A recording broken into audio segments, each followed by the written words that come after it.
kind of one of those panicky feelings when you're ready for the preacher to preach and you look down after leading a song and the preacher's not there.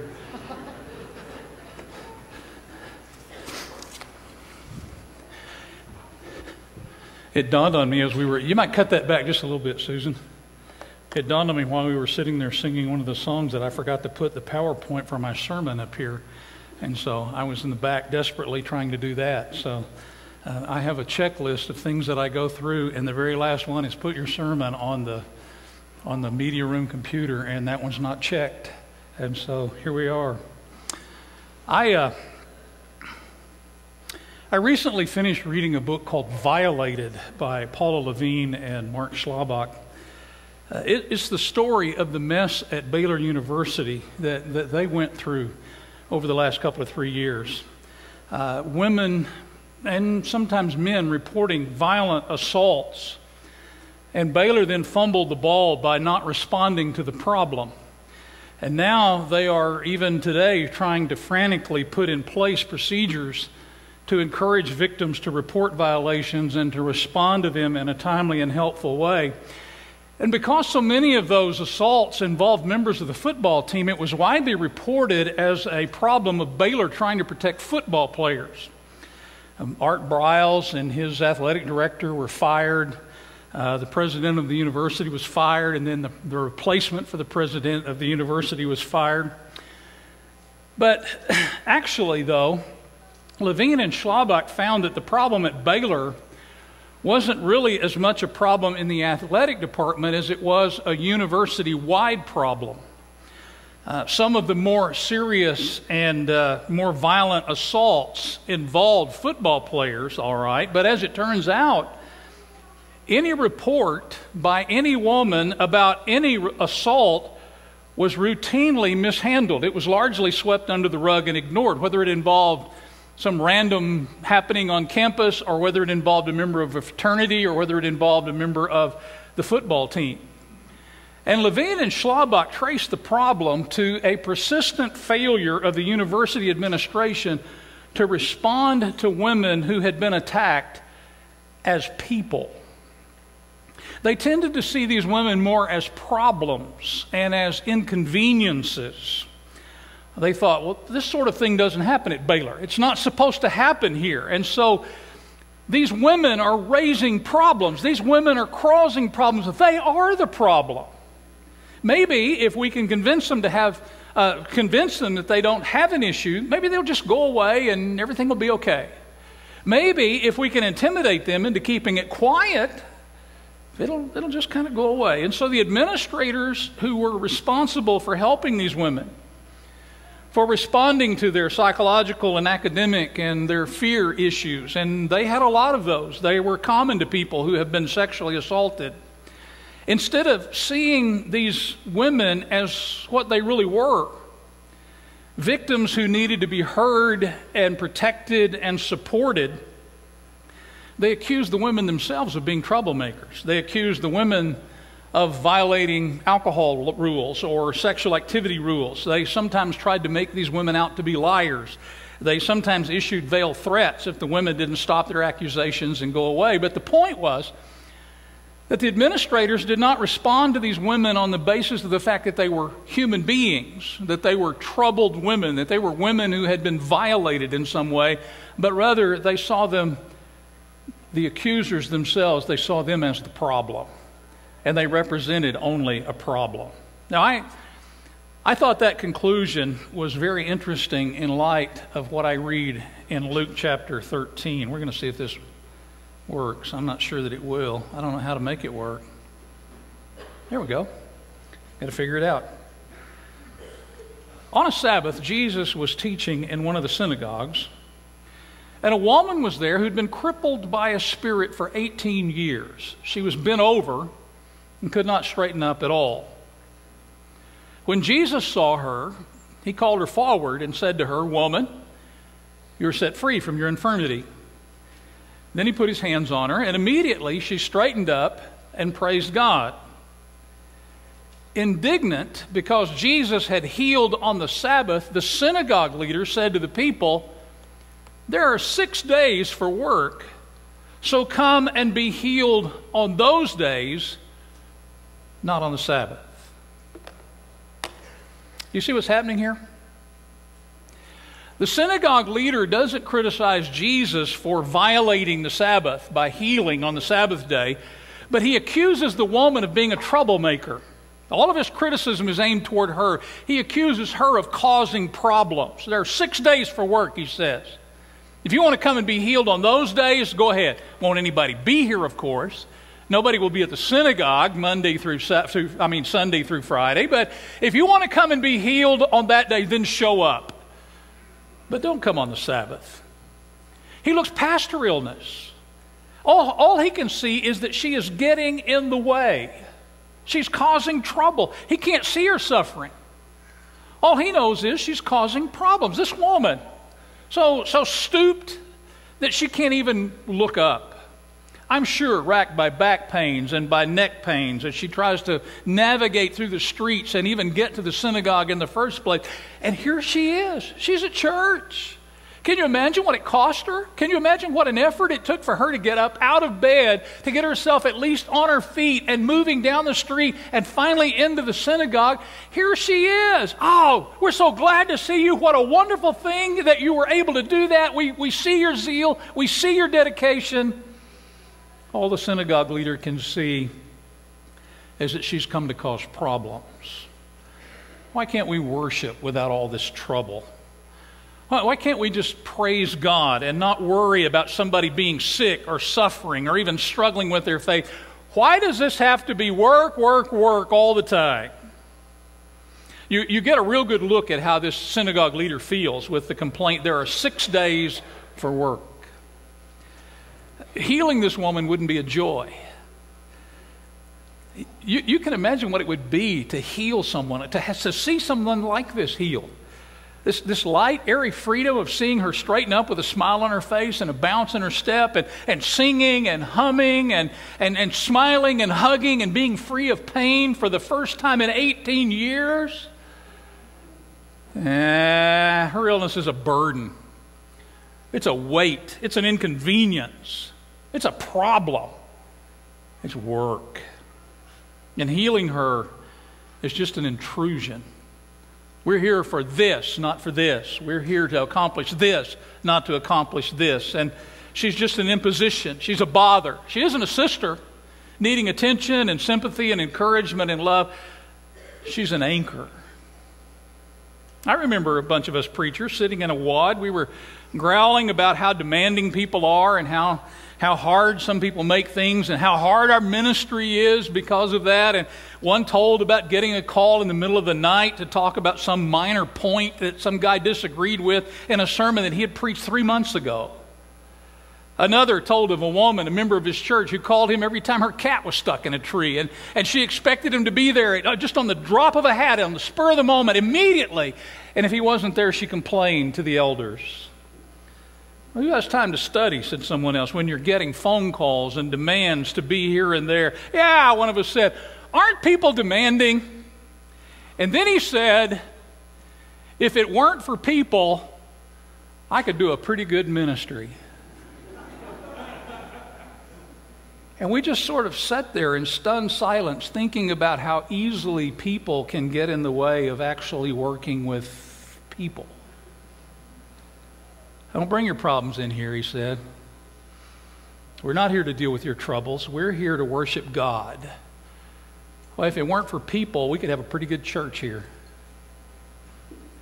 Love your neighbor as yourself, said Jesus. But it is so easy to lose that because I resent my neighbor as easily as I love him. You go home, worn out from a day's work, you get settled in a chair, you flip your feet up, the TV is on, you flip through the channels to make sure that you're not missing anything, and sure enough, there on one of the sports channels is a vital report about MLS soccer. And right then, your little girl throws herself in your lap and she says, Daddy, look at the picture I drew today. Daddy, let me tell you what we did in school today.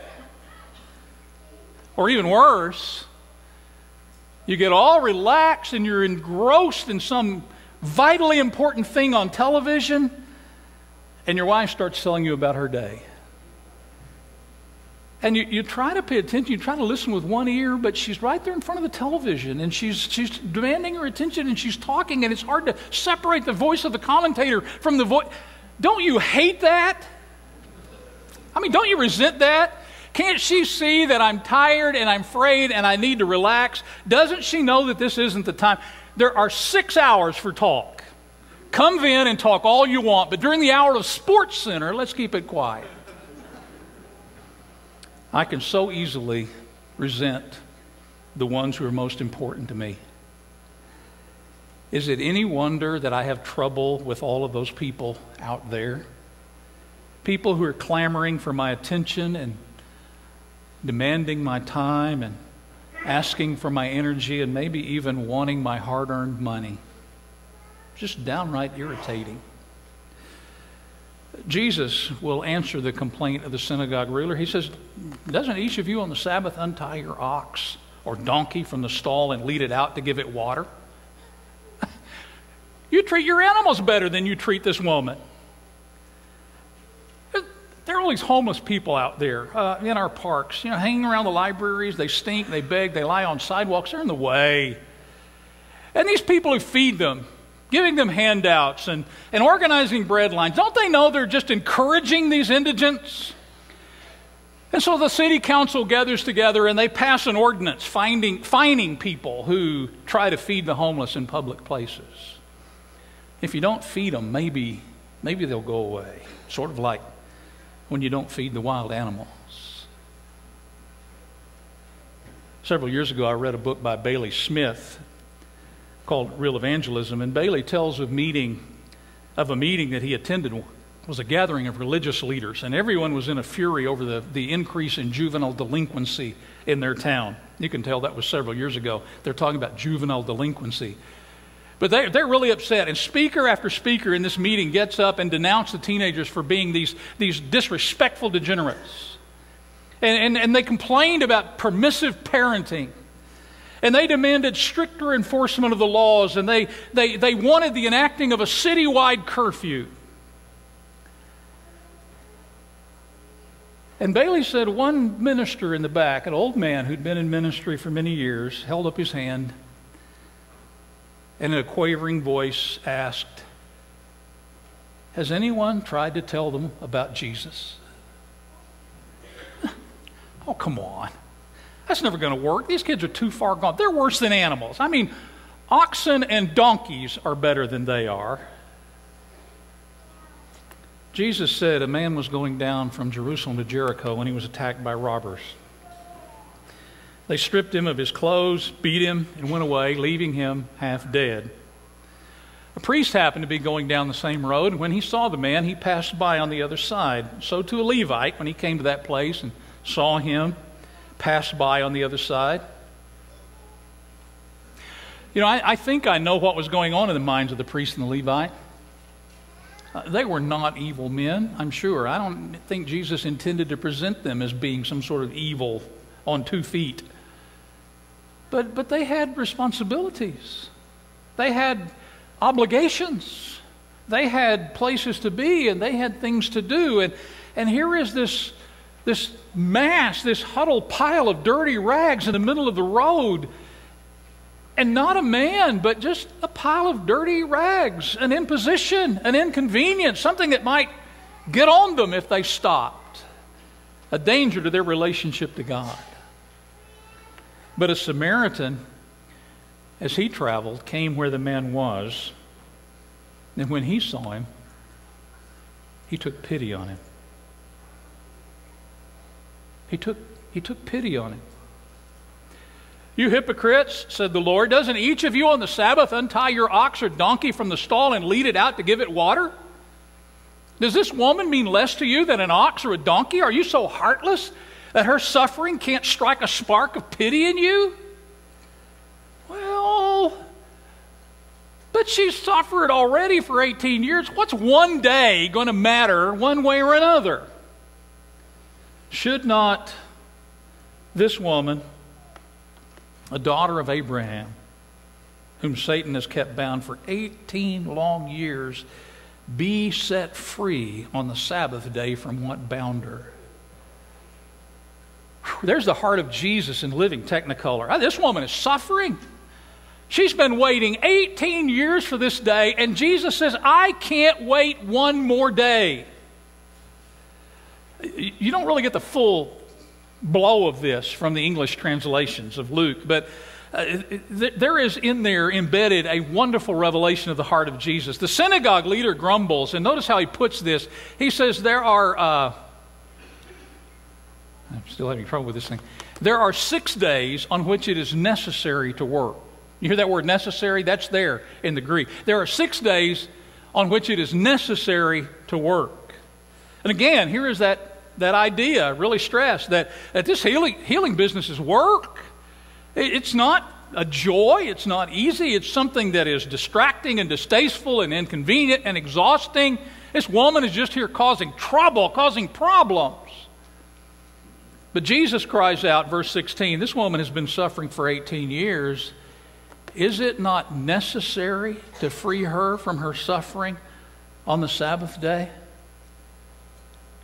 Here's the heart of Jesus. While the synagogue leader might think of this woman as an inconvenience, as necessary work, Jesus finds joy even in whatever obligation he might feel to free her from her suffering, to serve her. It is necessary. I can't help it, he says. It is necessary. We must see people and not problems. Even when people are making problems, it shouldn't be the problems that get all our attention. How often does the fact that people present us with problems cause us to avoid them and to look at them as though they're not really people? They're causing us trouble. These problems become our excuse for not caring and for not helping and for not loving. Rather, what we ought to do is solve the problem so that we can love the people. There are 2 qualities of Jesus in this particular passage that I think we should cultivate if we want to focus the way Jesus does, if we want to have his heart. Things I've already alluded to, but the first one is Jesus focuses on this woman's dignity and value as a human being. He says, should not this woman, a daughter of Abraham, whom Satan has kept bound for 18 long years, be set free on the Sabbath day from what bound her? She is not some raggedy beggar to Jesus. She is a daughter of Abraham. And I'll bet even before he put his hands on her to heal her, I bet she was already standing a little bit taller. The very story that tells us about what human beings are in this world, in Genesis chapter 1, God said, let us make mankind in our image, in our likeness. And that's what people are, made in the image of God. And I don't care what image means. You know, there are all kinds of ideas about what the image of God means for people. But let me tell you what it really means.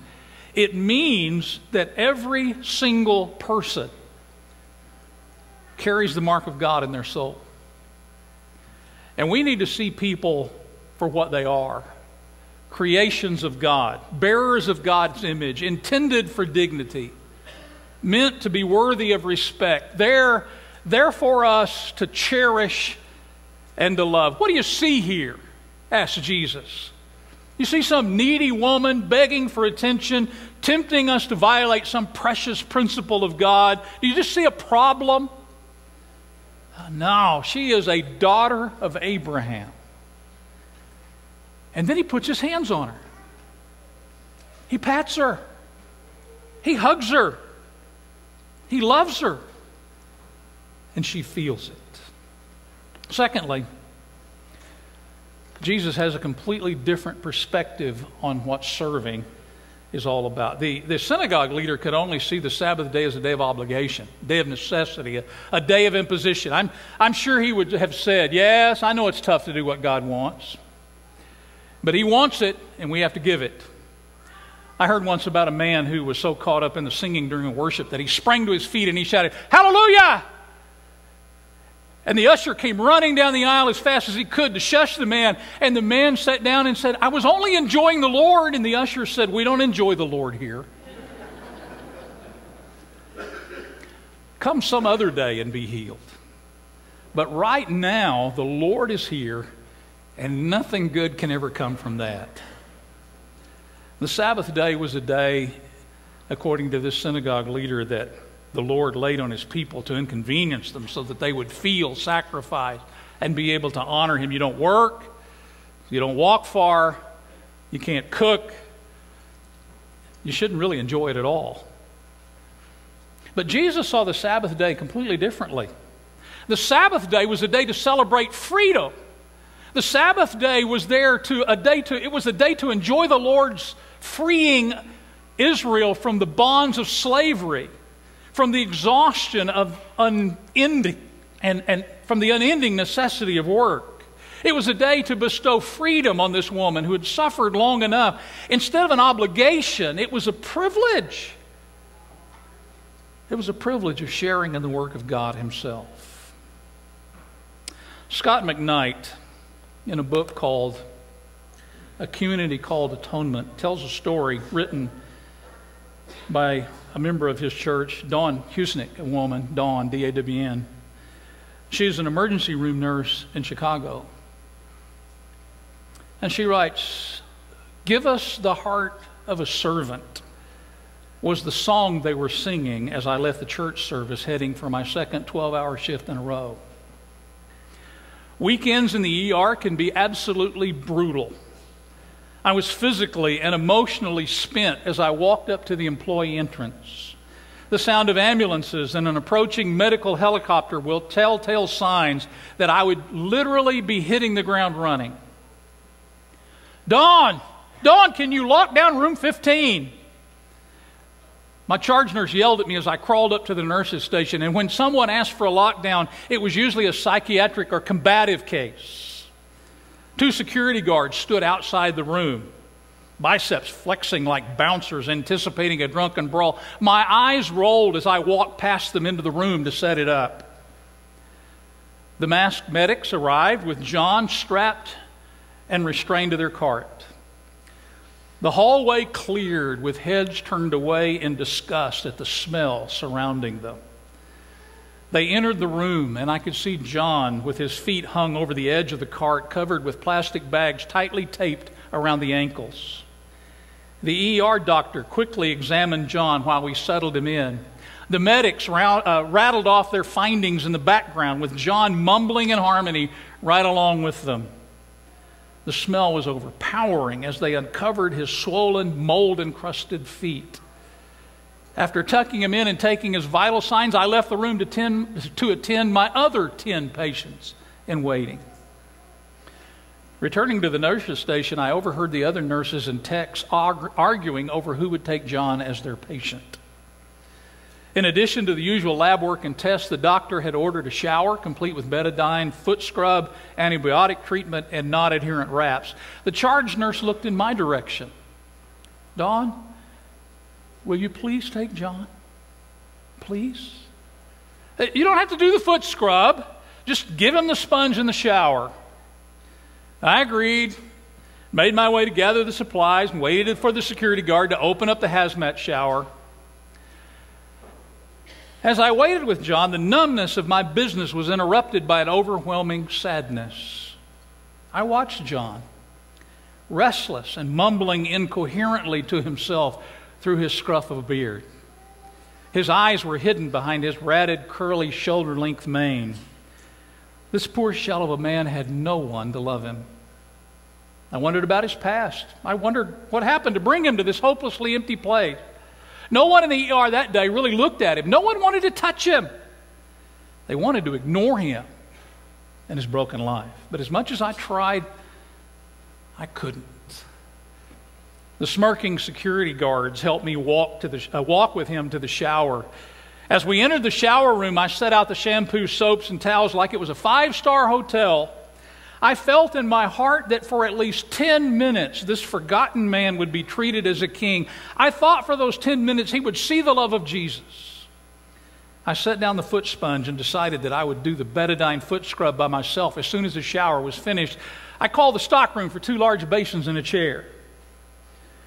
When John was finished in the shower, I pulled back the curtain and walked him to the throne of warm blankets and the 2 basins set on the floor. As I knelt at his feet, my heart broke and my stomach turned as I gently picked up his swollen, rotted feet. Most of his nails were black and curled over the top of his toes. The skin was rough, broken, and oozing pus.